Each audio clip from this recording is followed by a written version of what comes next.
kitchen duties calling. Yes. And that's after you finish, what can we offer? So that's why when we crown the marriage in the church or make the marriage ceremony, there's so much more meaning that's conveyed in it. That's why it's a little bit longer than most. And even in baptism, you know, we have a little bit of a longer service because the meaning of everything has to be conveyed to everybody. And in this Great Lent as well, when we call it now, we're ascending toward Great Lent. Next Sunday for us, the Great Lent begins. And we begin to read Great Canon. But I don't know, in the Coptic Church on the first 3 days in Holy Week, do you have the bridegroom services? No. For us, we have the bridegroom service. It says, behold, the bridegroom comes in the middle of the night, and blessed is the servant whom shall find watching. The Gospel's about that, though. Yeah, but in Sunday night, which is the service for Monday, and Tuesday evening, Monday evening and Tuesday evening, 3 times we have the bridegroom service. And really, because when we look in most of the East, including among the Jews, you put crowns on the heads of the couple who are being married. And you know, sometimes you change the crowns back and forth 3 times as well. But that's always been in the East. And that's why we understand that the crown of thorns on the head of Christ is his wedding crown, that is crowned to the church, and the church becomes his bride. So we understand the crown of thorns really as the marriage crown of Christ. So that's why we start the Holy Week with the bridegroom service. And behold, the bridegroom comes in the middle of the night. And we have the parables just before that about man invites a lot of people to the wedding feast of his son, and they don't want to come. They leave, they stay out. And to remind us that we're all invited to the wedding feast of our Lord Jesus Christ. And that some of us also refuse to go. We make all kinds of excuses. So we can always find an excuse to stay away from Christ. But we very, very seldom find an excuse to stay away from, you know, Facebook or Twitter or YouTube or something. Even television, we don't pay quite so much attention to anymore, most on the computer. And it's a lot of the times it's about the excuses we make up to be absent from Christ or absent from God. To have, well, God's inconvenient right now, you see, so I don't want to think about him in my life. Jesus Christ is not really convenient for me right now, so I'll make an idea how I can not be quite so close or not think about Christ. And this time of Great Lent especially, we should spend more time contemplating, sometimes quietly, to think about life in general and to think about Christ. And it's not just Pascha that's about Christ, but when the birth of Christ, when we celebrate the Nativity, I rather like it because we use the Slavic calendar and we don't have Santa Claus. Santa Claus is gone by the time we come to the Nativity. So we have nothing but Christ, nothing but the Nativity of Christ. And to remember that the birth of Christ is really the incarnation of God on earth. That our salvation begins with the incarnation, not just the crucifixion and resurrection. The whole life of Christ on earth is part of our salvation. The whole work that he did on earth is part of our salvation.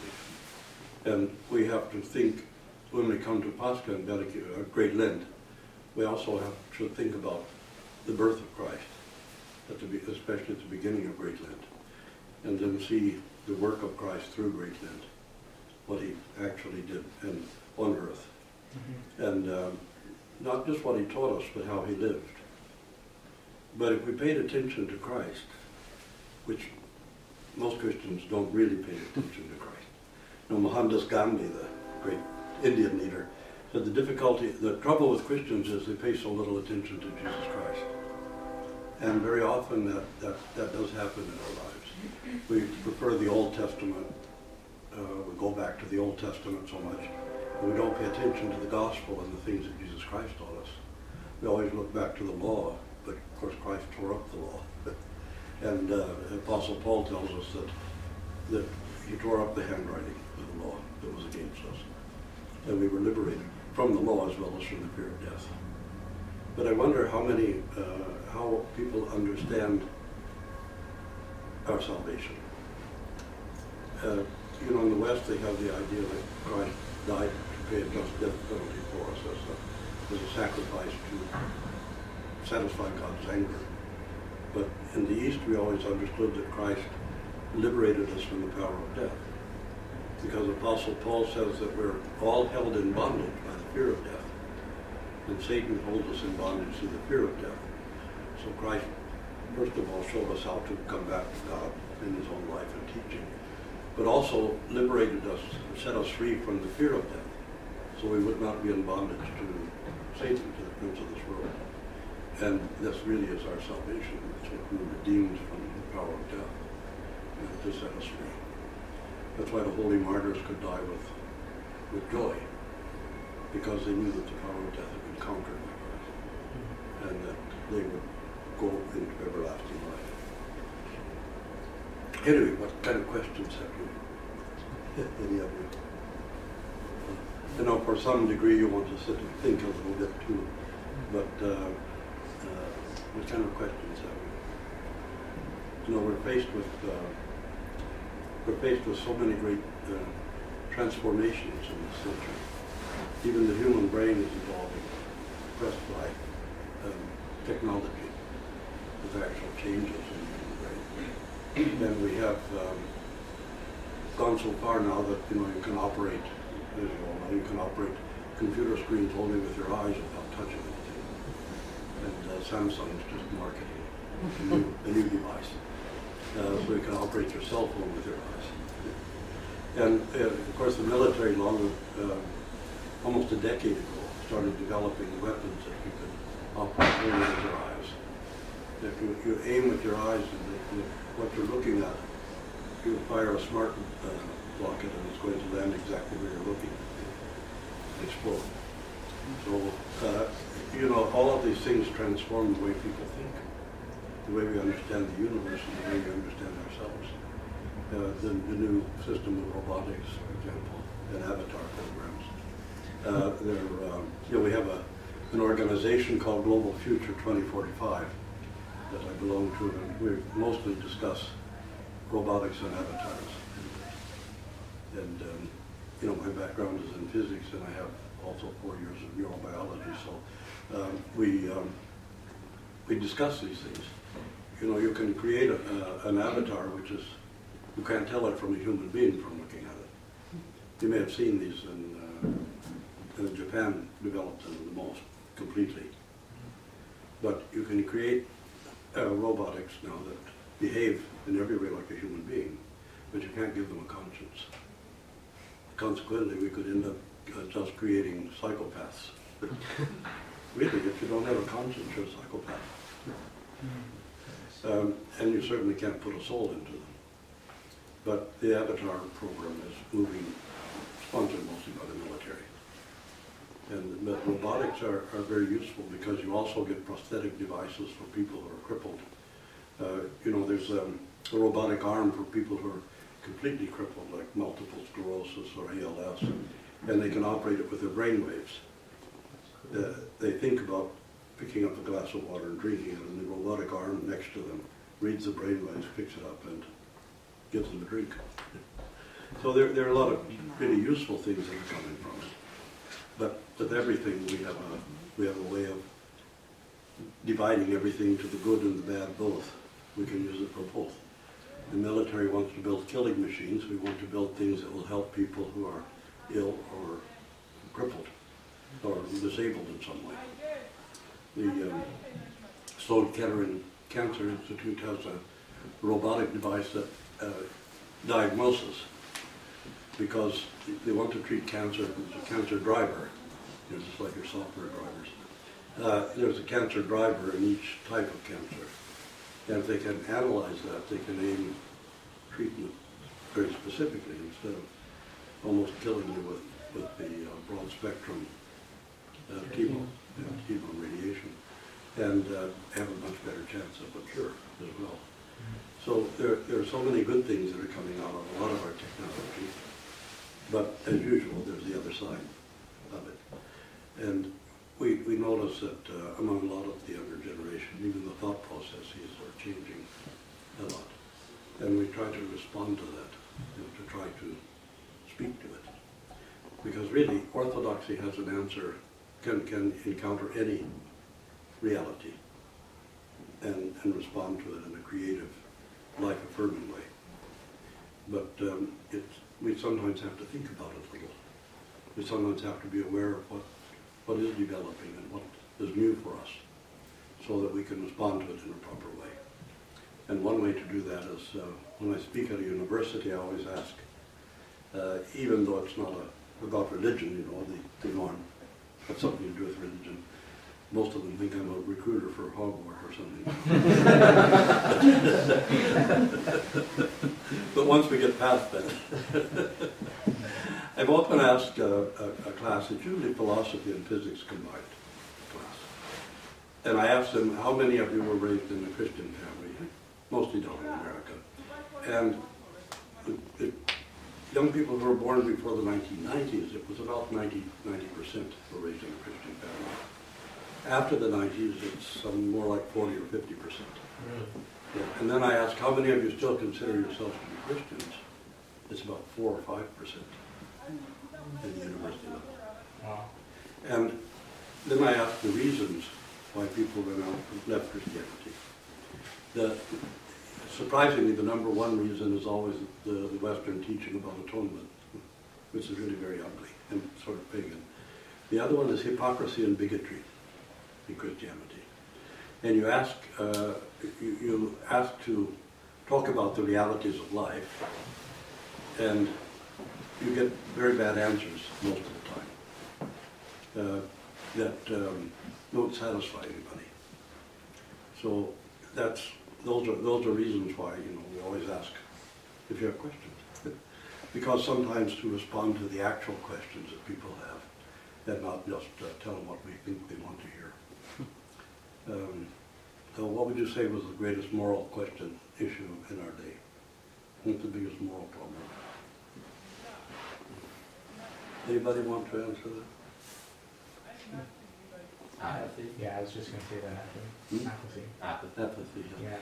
Yeah, apathy, indifference. That's what we call the noonday demon. If you ever hear that in prayer, when they talk about the demon of noonday, sometimes in the Psalms he speaks about the demon of noonday, because that's about the time when people get lethargic and they don't really care too much anymore. So apathy. And but apathy is, you know, we have in our theology apathia, which is not to have too much passions about things. Mm-hmm. But then we have apathy, which means you're completely indifferent, you don't even care anymore about it. And the bedrock of all morality, actually the absolute bedrock of morality, is empathy and fairness. Those are the two, that's absolutely the bedrock of all morality. Without empathy and fairness, we just have self-serving, we don't really have morality. Our Lord Jesus Christ taught us to love our neighbor as ourselves, but you can only do that with empathy. If you have a feeling and a sense of your neighbor, of their suffering, of their pain, of how to avoid causing them suffering and pain, of how they feel the same as you feel, and what makes you weep, what makes your neighbor weep. What makes you joyous makes your neighbor joyous. So our Lord Jesus Christ called us to empathy rather than apathy. And empathy is to care about, apathy is not to care about. And if we had to make a real description of evil, we would say evil is a complete lack of empathy. We absolutely can't feel the other person, you can't have proper relationships, you can't interact with other people except in a negative way, if you have no empathy for them. And so apathy leads to the death of empathy as well. But apathy about the world itself, or the condition of the world, the collapse of our ecological system has to be one of the greatest sins in history, because it's something that impacts on every living thing, on all humanity and every living thing. So it's a great moral issue. But if we had empathy for other living things, then the collapse of our ecological system, which is our life support system, has to be one of the most profound moral issues of our day. Otherwise we have moralism, we don't have morality. And moralism is one reason why a lot of young people end up rejecting religion, because it doesn't teach them actual morality, it only teaches moralism. When you get a moral code or a moral set of moral rules, and you say, okay, as long as I fulfill all these rules, I'm okay. But then it becomes a substitute for a life in Christ. And people don't seek a real life in Christ. They don't seek anymore to open their heart to have Christ dwell within them and the grace of the Holy Spirit. It's just, I follow these rules and that's fine. But you can follow all the rules and never have empathy and never care about another human being. So we have to understand what we really mean when we talk about these words that are used. I think also we meant like apathy towards like the meaning of life in general. Like I feel like a lot of people, in particular in Western society, our society today, is that they don't. You ask them about, like we sometimes used to go and talk to people about Christ, and you'd ask them, what do you think about Christ? And I feel like they've never even given the question any thought before in their life, or not just Christ, anything about the meaning of life in general. They don't really care. They're too involved in their day-to-day lives. They don't care about the whole, where am I going, where am I headed, what's the ultimate reason for it. Oh yeah, most people are so involved in their technologies, you know. I mean, they Twitter, but they don't want to pray. Or they want to go into Facebook, but they don't want to actually have a face-to-face serious conversation with people about realities. But a lot of these things are designed like movies, you know, when the cinemas first came along. They were an escape from reality. You didn't have to face reality, this was all make-believe. And of course television has a lot to do with making people apathetic toward life in general, because it's an escape. So many things are an escapism, so we don't deal with reality. And people don't have funerals anymore, they have celebration of life because they don't want to deal with the reality of the end of this life and what comes next, what comes after it. So we have a whole culture of escapism, and that of course leads to apathy about the meaning of life, about the end of life, and about what comes next. And people don't want to hear it because they don't want to be bothered, they don't want to be troubled with it. So, and it's a troubling question. Yeah, we had a priest named and I remember one time he was saying, if you ever feel apathetic or lazy or don't take religion too seriously, go take a visit to a cemetery and you'll be reminded of that seriousness of life. It's not just all carefree. But we, not to our best, the poor one. Yeah. We clergy get reminded quite often because we have to go to palliative care units to visit people, or finally to the hospice where they have more than 10 days left. And I went to the cemetery once to bury somebody in Vancouver, and the Serbian priest was a few graves down burying somebody. And after he came over and says to me, what's a Lazar? He says, do you ever stop to think how many times we come here before we don't get to go back home afterwards? Yeah, I do sometimes, it occurs to me. But don't think about that. It's okay to think about it as long as you don't become morbid. No, as long as we do it with joy. But somehow, real joy in life without Christ is almost impossible. You can find happiness in moments. You know, happiness can never be the fabric of life. Happiness happens, it occurs, sometimes, but not always. And if we weren't unhappy sometimes, how would we know if we were happy other times? What would we compare it with? But kind of an inner peace and joy comes from a relationship with God. It comes from the knowledge of Jesus Christ. And actually the greatest example of love is Christ, because Christ enthroned himself on the cross and suffered out of his co-suffering love with mankind. You know, he took on our identity and experienced all the suffering that we experience. So he co-suffered together with us to show that really co-suffering love is the mystery of redemption. And if you have apathy, indifference, you can't have that kind of love at all. It's very difficult even to have an unselfish love when you have apathy. And really, if you look at the fall of mankind, the story of Adam and Eve, the whole story is really, God created us for perfect love, and he also created us for freedom. Because love demanded without freedom is a psychosis, it's not love. And love given without freedom is an obsession, it isn't love. So God gave us freedom, to give us. In order for us to have freedom, we have a choice. And in order to make a choice, man was created in the image and likeness of God. And Satan tempted man to say, don't trust God and don't believe in him, and you'll become like God. And Adam and Eve could have said, wait a minute, we already are like God, we're in his likeness and image. But then, yeah, you can become like God. That's something. All of a sudden, ego is born, egoism. Egoism and then self-love. And then you take a counterfeit of something that God's already given you. And we end up with a counterfeit instead of the real thing. And so often in life, people are living with a counterfeit, not the real thing. Not real life and not real love. And there can't really be a meaning to life, so people try to buy a meaning to life. You know, you'll be happy if you wear the right kind of gym shoes or sports shoes.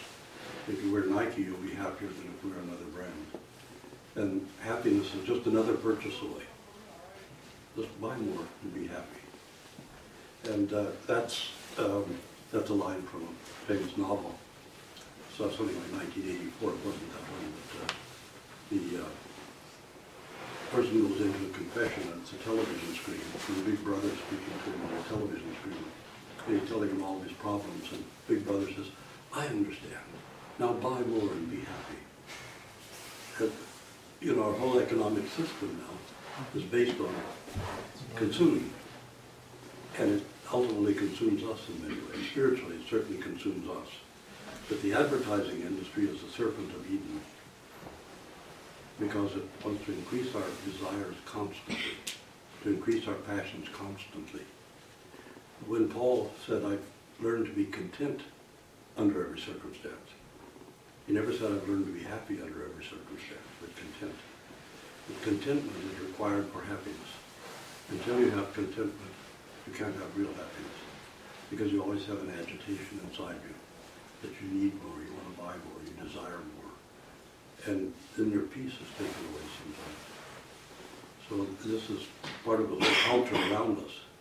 And without an active life in Christ, without really, together with our brothers and sisters, not trying to do it alone, we can't really hold on that well. And Great Lent is a time when we all do something together. I mean, we're all following the same rule. And we can help each other follow it, and you know, and people slip up sometimes doing it, but that's because we're human. But we're all doing something. We're all making a spiritual effort together as a community, and if we support and uphold each other in that spiritual journey, then that's what community is about. That's why some of the desert fathers, from your desert, by the way, but one Christian is no Christian. Because when you're all alone, you can love yourself. But, you know, we need community. This is why we ended up with Canobio. I mean, in monasteries, in your community, in monasteries. So, and we need each other, we can help each other.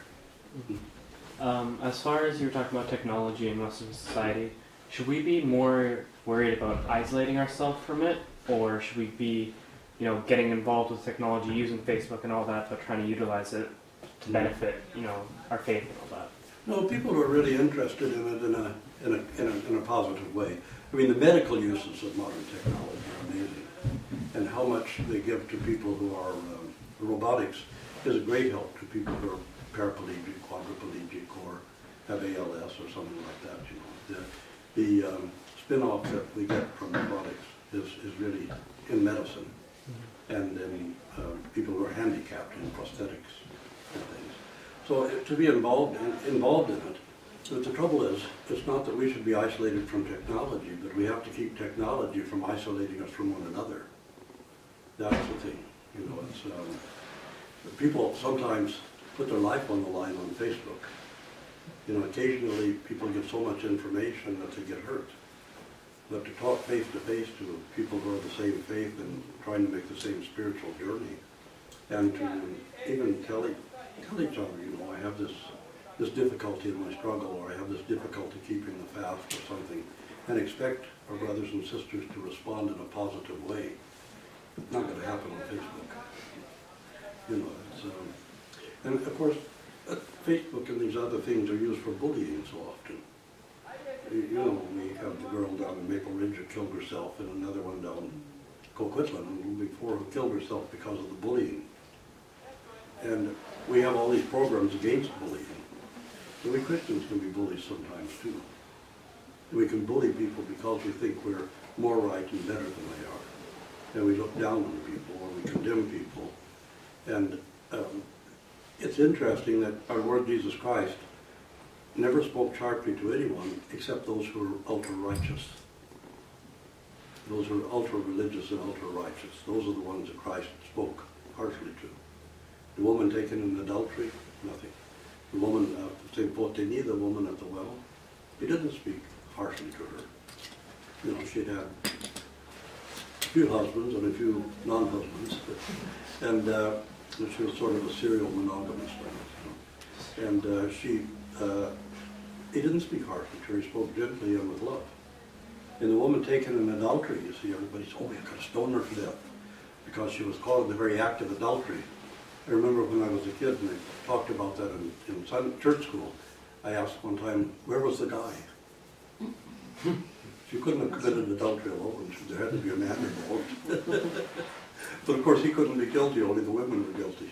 The men were fined or got off easy or something, but the women were stoned to death.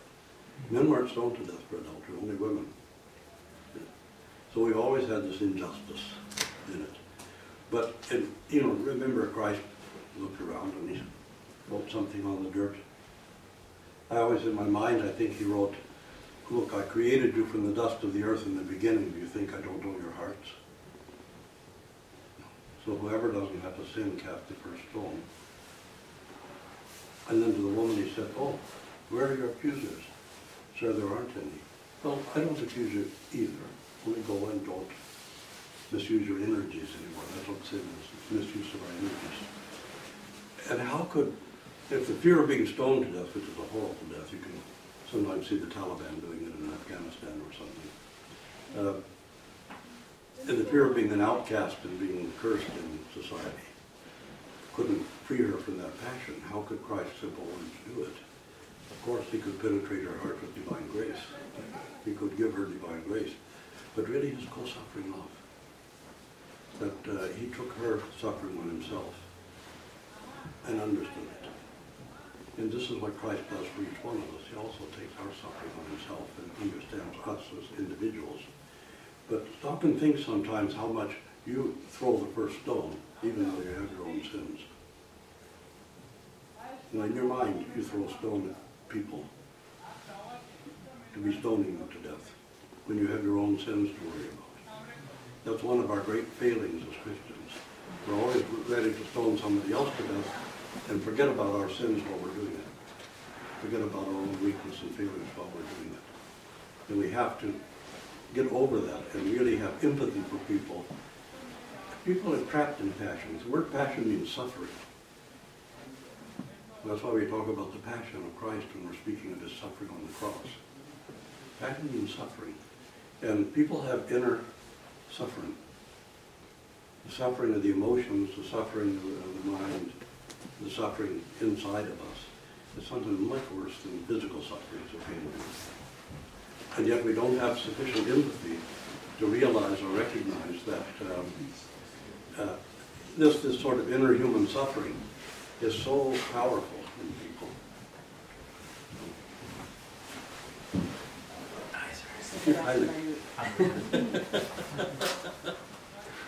I told you, I didn't learn Egyptian, but I learned some Arabic. I can't speak in hieroglyphics. I do remind people, you know, Coptic people are the Egyptians, the Arabs are visitors. They came from someplace else. So, the Arabs didn't build any pyramids. But anyway, it's part of our Christian life and part of the things we can think about and contemplate during the Great Lent. Is stop throwing stones at other people. Stop trying to stone other people and think about your own sins. Because God knows your heart. You can lie to yourself, but you can't lie to Christ. And usually you can't really lie to other people that well either, because they can see through you. And you know, if you're being hypocritical or bigoted or something, people can see that, and then they say, oh, that's Christianity. Who wants it? And very often, we're the ones who are responsible for driving people away from Christianity. And then very often, we're the ones who push. See, Darwin has nothing to do with modern atheism. Christians do. It's how Christians respond and react. In all the years, 30-some years, I've been asking at university why people left Christianity. Not even one time has anybody said because of Darwin or evolution. Because any educated person knows that evolution is proof. You know. It's when we reduce our faith to religion, and then we reduce religion to ideology, we've lost our faith. When our faith collapses into an ideology, we don't have faith anymore, we have ideology. And then we have an egoistic, self-centered attachment to our religion. But it isn't really a living faith anymore.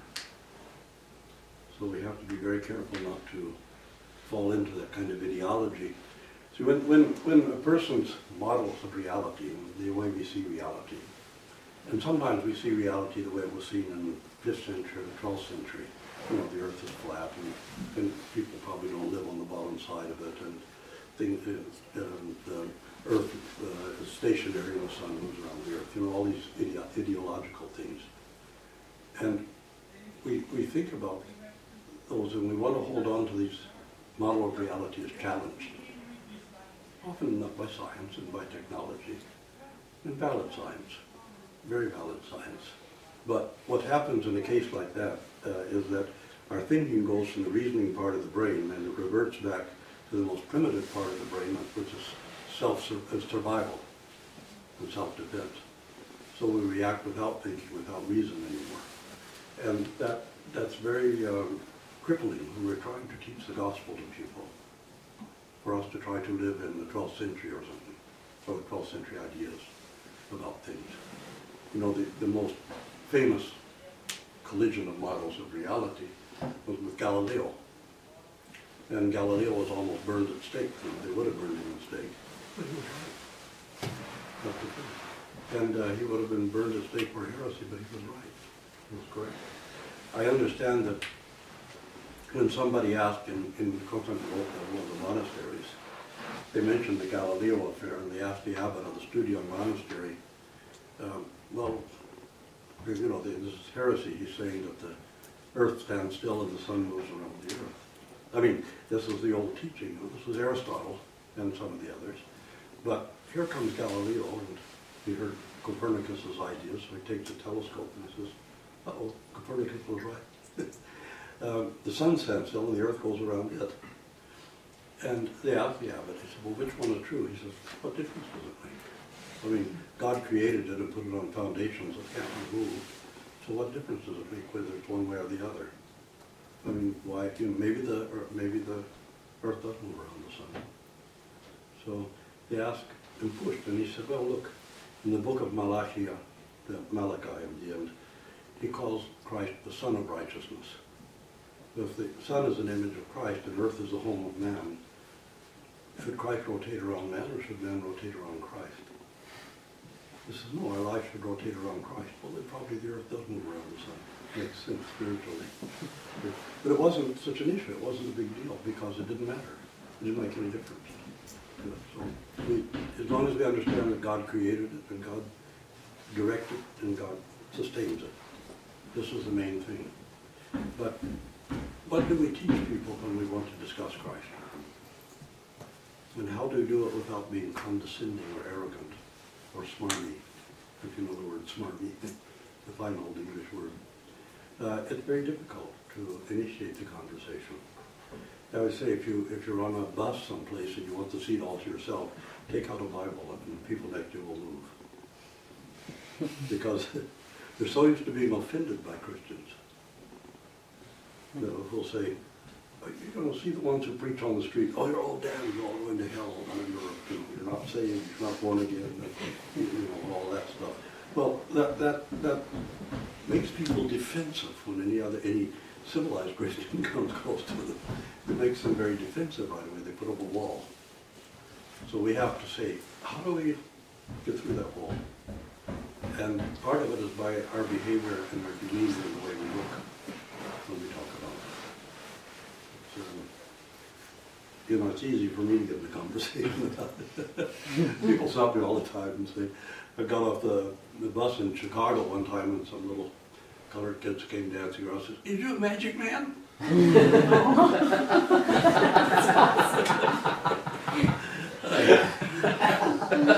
Yeah, and if you get smart, I'll turn you into a frog. I got an idea from that. You know, we wear the exoros and the wide sleeves.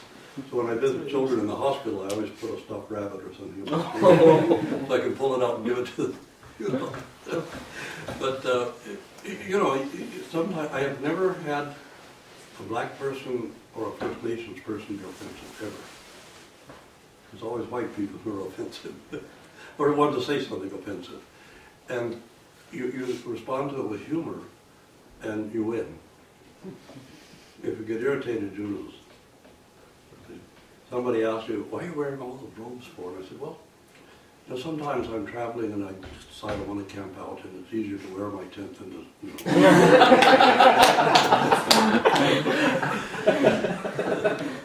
So, but I mean, the minute you respond with humor, and even maybe a little self-deprecating humor, you win. If you respond with anger or irritation, you lose. So that's how we have to kind of, you know, approach these things. Yeah. Any of you gentlemen have any questions that you'd like to put?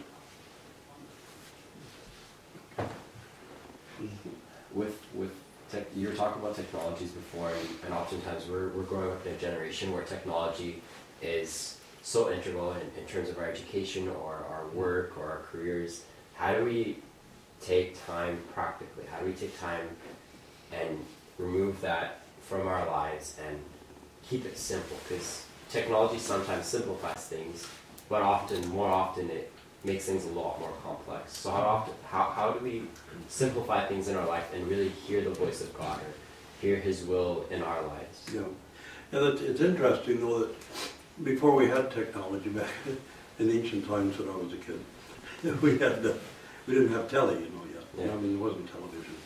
I think maybe some places like Winnipeg or New York, they had these little round screens and they had television. Actually, we didn't have electricity until 1955. So, and we didn't have any kind of machines, like we couldn't have electric washing machines and stuff, and no vacuum cleaners. And everybody had more time. We didn't have more time to do it. And the more conveniences we got, the less time we seem to have, because we don't know what to do with time anyway. But it's part of the fact is that technology is addictive, most of it. People become addicted to surfing the web, surfing the net for different websites. And even people who are looking for the news, you know, they want to go to every single country where they can read the language and look at the news and all. And people will become so addicted to it that you can actually develop various illnesses by sitting there so long at a computer or something. And yet at the same time, in school we use computers. And sometimes, you know, there are certain classes where you don't need a teacher anymore. You use technology. I gave a lecture. I was sitting in my print shop next door giving a lecture at Villanova University in Pennsylvania the other day, because we did it by Skype. And they project the Skype onto a huge screen, and then I can hear the questions, name the camera to whoever's asking the question, and shoot it back to me. So the whole lecture was done from here, but in Pennsylvania. So it's sometimes we can replace people with these things. That's what bothers me a little. Is the more robotics and the more technology we have, the more we can replace human beings with it. And sometimes we need to remember that. You know, you could be replaced by an automatic checkout machine at the supermarket instead of getting a job as a cashier. And it's because we don't stop to think about it very often, particularly in Lent, and we don't set real time limits for ourselves. One of the great things about keeping the fast is that nobody can actually force you to do it. You know, if you're 3 or 4 years old and you can scream and cry and they'll probably break down and give you something. But it takes self-discipline and self-control. And one of the great things about fasting is it isn't just an empty ritual. It's about self-discipline and self-control. And those things are so necessary for success in life anyway, particularly if any of your university students, or have been recently. You know, self-control and self-discipline are very important to your success in those fields as well. But certainly spiritually, self-discipline and self-control are very important. That's why if you have enough self-discipline to fast from certain foods in season, you might also have enough self-discipline to fast from narcotics and excess alcohol and things like that, because you have self-discipline and self-control. You know, that's also the thing about sexuality when we talk about it. Sometimes, and I think it's a terrible mistake, people make that the focus of immoral teaching. And it shouldn't be. It shouldn't be at all.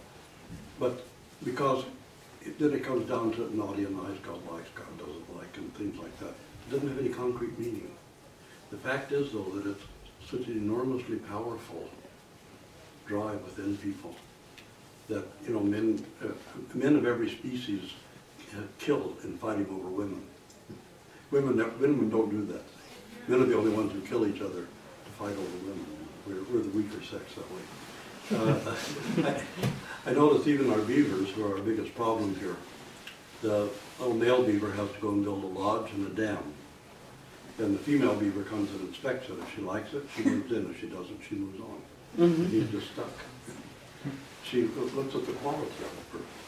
And of course, her first thought is, are my children going to be safe here? Are my children going to be fed here? And the man's just thinking, can I breed here? So it's in almost every species. It's a very, very powerful drive. And if it's uncontrolled and without discipline, it can destroy individuals, it can destroy families, it can destroy whole societies and cultures. You know, it's something that, okay, when we're talking about things as a moral issue, why? What's the root of it? Why is it? Why does this have to be controlled and have self-discipline around it? What can it do if we don't have control and self-control and self-discipline? Those are the real issues when we start to teach things like that. But ecology, you know, we have to say right from the beginning, the destruction of our life support system affects every living thing on the face of the earth. And that's what makes it the greatest moral issue of our day. Because we can create a situation where our grandchildren won't have anything to eat. Where our grandchildren will not have air to breathe, proper air to breathe. The thing about our children, our grandchildren, our great-grandchildren, that they're all in this together with us, even if they aren't born yet. And what we're doing, we're leaving a legacy for them. We have to think about having empathy for future generations as well as our own and people around us now. These are real issues.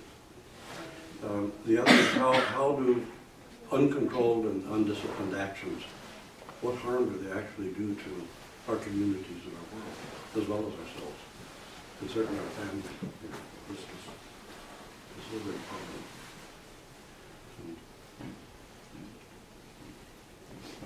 Okay, maybe if anybody else wants anything. I have a question. Dave? I have a question. Go ahead. Regardless of what everyone should do, where do you see the future of Orthodoxy, which was in some big way was built on tradition and rituals, and a big portion of it, and in monasteries built on, or at least in Egypt, on isolation, the idea of isolation from the world. Yeah. Where do you see the future of Orthodoxy in a world when the most important thing is communication and connections? Well, you know, I'll have to begin by saying I think it's a serious mistake for monks living in hesychastrons, or, you know, the big rigid monasteries. It's a big mistake for them to try to dictate life to married people or people living outside the monastery. They should stay out of it because their ideas are far too rigid and too harsh. You know, like we have an incident where we have a monastery in America that tells married people they're never supposed to have sexual relations even though they're married. Or the man has to telephone the elder and ask for a blessing to have sexual relations with his wife. And that, but on the other hand, Apostle Paul calls it fraud when you don't take care of each other's sexual needs in marriage. To defraud you not, except for times of fasting and prayer, and only by mutual consent. And then go back to your usual marital relationships, because otherwise you're going to fall into sin or lead the other person into sin. So Apostle Paul calls it fraud when we don't take care of, a spouse doesn't take care of her spouse's, his spouse's, whatever, sexual needs that way, because that's part of life. And we have a lot of ideas that were born in an era when Gnosticism was very powerful, had a very powerful influence, and some of that comes down to us. But about the rituals, I used to have Miletti's spiritual talks for young people at Thessaloniki in Greece. And last time I visited, some of those young people really didn't want to go to church anymore at all. So I went to church with one family, and I said, I don't think I would either if I was a kid. Because some guy walls himself off behind this wall and mutters things in a language that nobody there understands. And somebody's whining away up at the reader stand in a language that nobody understands. But one year, I had one parish that I especially liked there, one of Greece's great scholars. It was a very small parish, all professionals, young professional people who spoke English well enough. And I took a reader with me from here. He was a teenager, and his father bought the ticket. And so we went because there were a lot of people his age in that parish. So it was a great experience for him. But on Sunday, since he's a reader, then after the reader reads the Apostle, they'll read the Apostle in English. So the younger people say, it's the first time they ever understood the Apostle reading. In English, in Greece. They never knew what the Apostle was saying before that. So sometimes it's a little bit dark in the church, and sometimes we have magic languages that nobody understands, but we think somehow that they're holier than languages you can understand. Thank God we shifted from Old Slavonic to modern Serbian because Ava Justin Popovic, our great spiritual father of Serbia in the 70s, insisted that we start using Serbian instead of Slavonic, so everybody could understand the readings. And it made a big difference. When Christodoulos was briefly bishop and Archbishop of Greece, he died too soon. He went on television and told the young people, he said, well, we don't care if your hair is purple or green, if you have earrings or a bone through your nose. Jesus loves you, we love you, and we want you in church. And he brought so many young people back into church that way. Because, okay, this is what your era of young people, this is how they're identifying themselves, so what? Jesus doesn't ask you the color of your hair, he asks you the condition of your heart. He doesn't ask you if you're wearing earrings or those big holes in your earlobes. He asks you the condition of your heart. And, but we're always so fussy about, oh, is the person dressed just right? Did they make the sign of the cross just right? Or the Russians, if you make the sign of the cross and you bow while you're doing it, oh no, you broke the cross. These are the issues that people worry about. And, somebody holds their hands behind their back or something, some bottle will come smack. Don't do that. And sometimes a young woman will come to try to rediscover the church or to try to discover in general, who've never been in an Orthodox church. Okay, they're not dressed quite properly. Well, somebody will run over and say, how could you come in here dressed like that? I mean, shameless. She's going to come back, right? No, when we have somebody who comes here and they don't know how to dress, for a monastery, then one of the older women will, if they come 4 times, one of the older women will sit down and talk to them just calmly and without any pathos, and explain to them that, it's a monastery, so it's a little bit different, so there are different rules for it.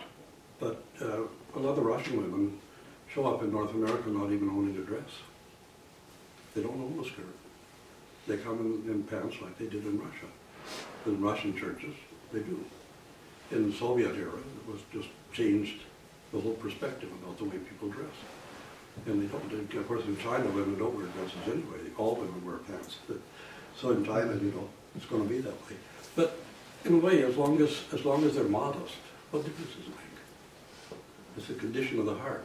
We're so worried about the externals and the trappings of things that we don't pay any attention to the condition of the heart. And we don't reach out to people. It's the same, you know, I would never serve public liturgy here. The whole congregation has to sing. Everybody has to sing. We're all in this together. And I'm not putting on a stage show in there. So the whole congregation sings.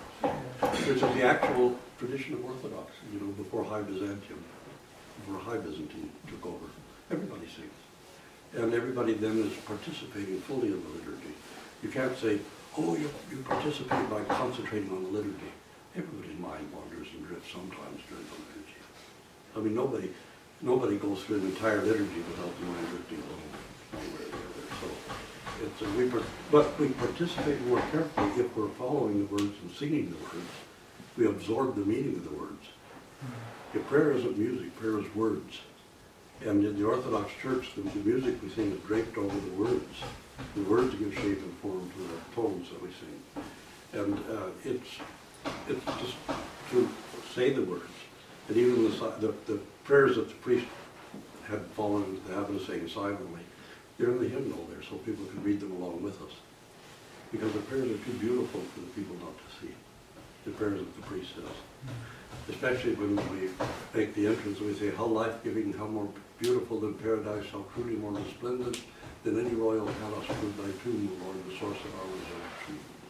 I mean, there are things that people need to hear, but you know, it's very difficult. The older people don't want a language that they can understand, or that anybody can understand.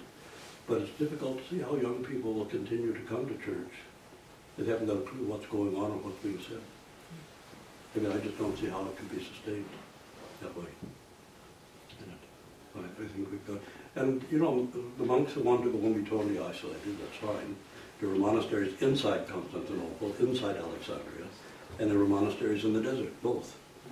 The ones who were close to the city had a different, whole different aspect to them. You know, we got the definition of marriage not from the scripture, it's not there. You could have as many wives as you wanted in the Old Testament. And you could have concubines and mistresses too. And Solomon had 1,000 wives, which makes me question his wisdom. But, you know, I mean, can you imagine 1,000 cases of PMS all at the same time?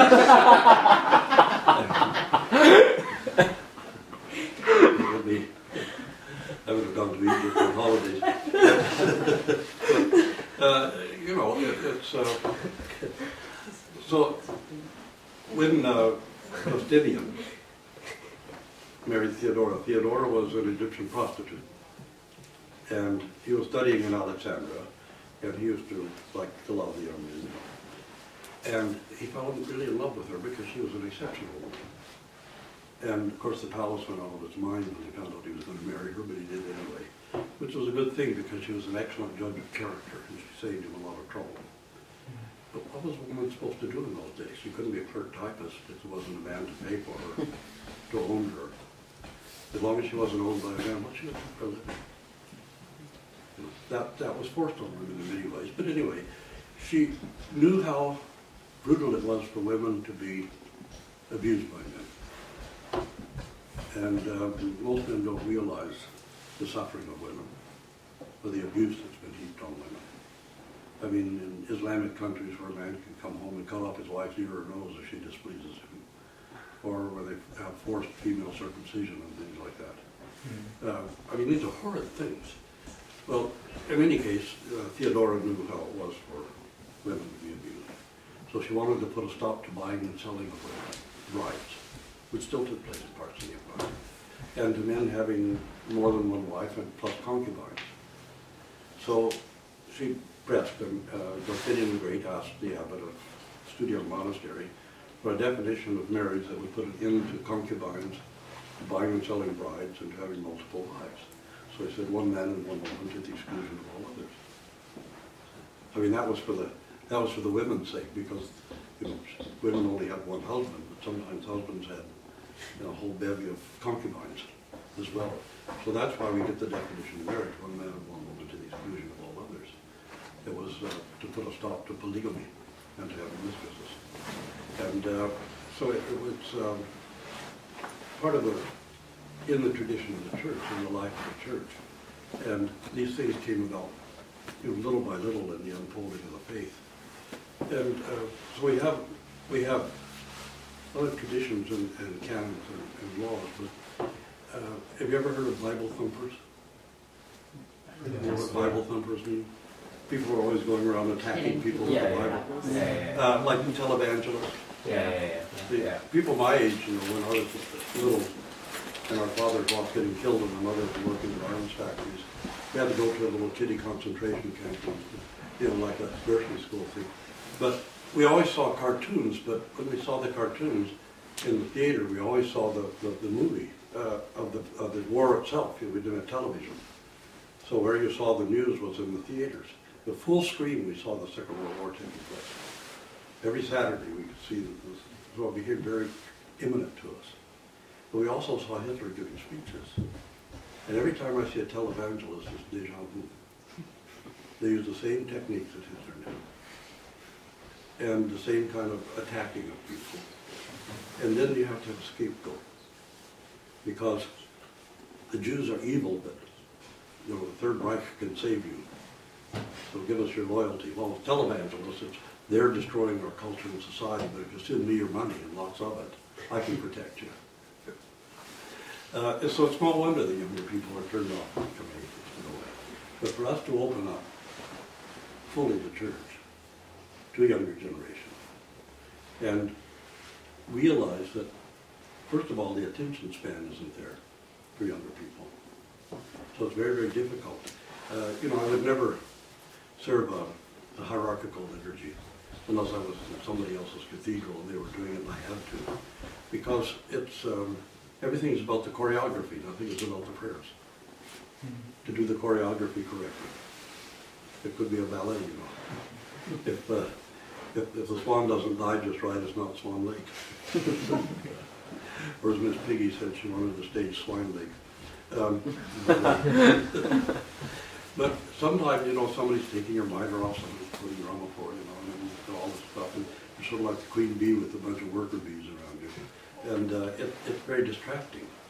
And it doesn't, a lot of it really doesn't mean anything. Like opening and closing the central doors, the royal gates, in the liturgy has no meaning whatsoever. Absolutely no meaning. It depends on the rank of the clergyman of the serving. It doesn't mean anything else. So we need to think about some of these things and make the liturgy more accessible, particularly to the younger generation. People my age, we're going to be dead pretty soon. But the younger generation is still going to be here, and their children are going to be here. And we want to see them more than just the day we baptize them. So it's part of it, the language, knowing what the priest prayers are, understanding. That's why we serve the, I don't know what you call it in Coptic, the proskomedia part of the liturgy. Procession? Prepare the loaf, prepare the bread for the liturgy. Yeah. I do it in the middle of the church once every quarter. And everybody who wants to can stand around so I can explain what it means to them so they know what's going on. And people have to know what it is they're believing. They can't just believe some vague, vaporous thing. You can't just say, well, this is all about Jesus Christ. Pentecostals do the same, but it's not, but they don't have the truth. So to really try to explain what these things mean and how they should impact on our lives, and how it should help us in our spiritual struggle. I mean, the liturgy itself, of course, Holy Communion is the center of it. They were gathered there to receive Holy Communion together, the body and blood of Christ. That's the tree that grew in paradise, the tree of life that grew in paradise is the chalice. And we receive the fruit of the tree of life, which is Jesus Christ. But we really have to open up more to the younger generation in a way where people can understand. Somebody told me one time that we could get a lot younger people paying more attention if we turned the iconostas, if we built it like a huge computer screen. Young people be going like this. Maybe change the channel or something.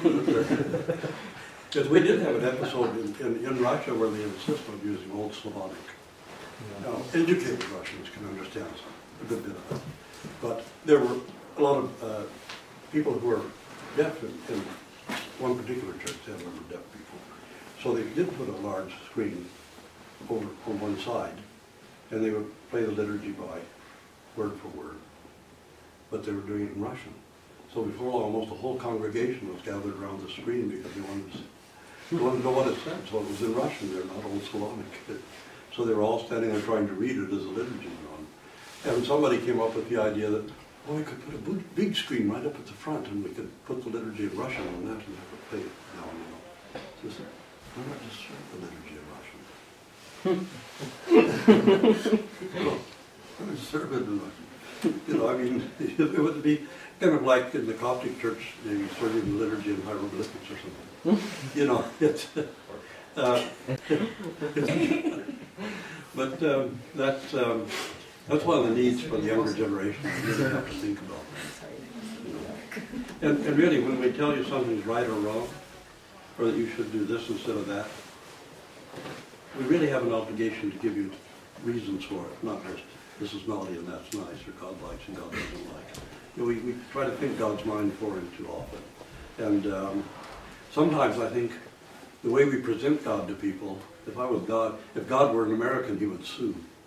You know, sue us for slander.